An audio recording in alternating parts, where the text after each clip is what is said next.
This is a hybrid IEM with a 10mm dynamic driver and a 6mm planar driver, specifically tuned for gaming. This is the Simgot EG280, an IEM specifically marketed for gamers, and I have to say, I do approve of its tuning for both FPS games and any game titles. It has a warm V-shaped tuning that allows for gunshots, rumbles, and even footsteps to cut in the mix effortlessly. With a warm sound signature, you get a little bit less of the brightness, as I do believe that the brightness isn't entirely necessary in the mix when gaming.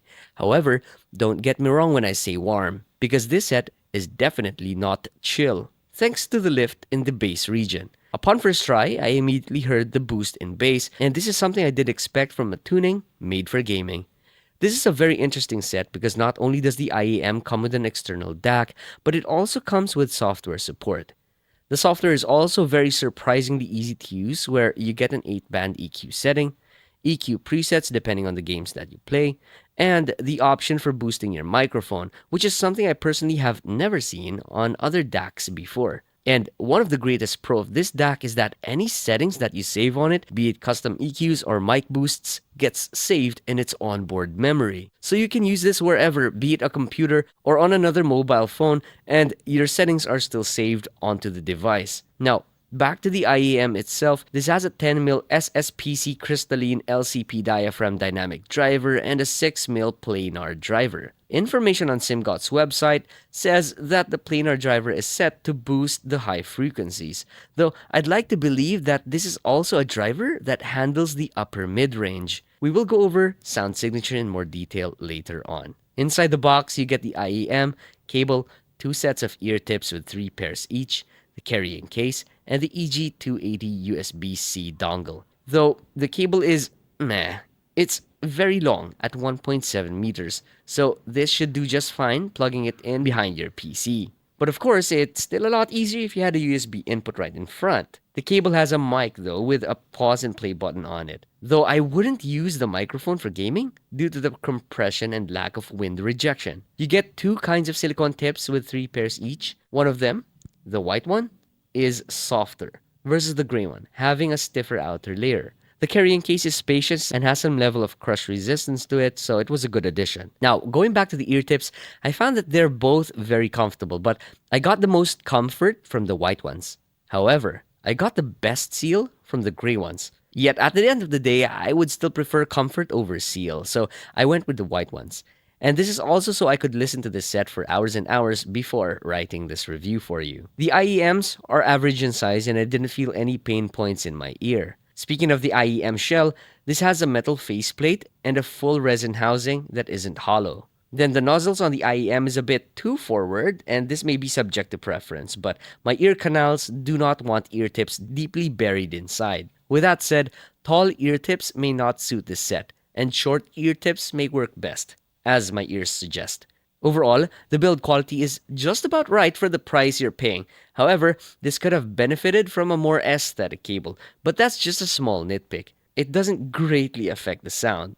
Now, before we proceed with sound, it's important to note that I am not treble sensitive and I easily get fatigued by bass. I prefer a pulled back bass with a bright tuning paired with an airy, wide soundstage. And now that it's out of the way, trebles are not sparkly on this set and they're not sibilant. My ears look for more brightness, as it is what they're accustomed to. Even with the wide bore tips, I'm still struggling to find the upper frequency detail, so I would give this set a 5 out of 10 for treble performance. However, I do need to remind myself and you that this is marketed for gaming, and you don't need a lot of trebles for competitive esports. If I had to think of one word that would describe the trebles, they are smooth. And I, personally, prefer it to be harsh. Mids are not recessed, and I think, though I'm not sure, if the planar drivers lift the upper mids, as vocals sound really clear even on busy tracks. For gaming, this results in clearer callouts and dialogue from teammates. For music, this results in clearer, more forward vocals and sometimes even guitar solos. For the low ends,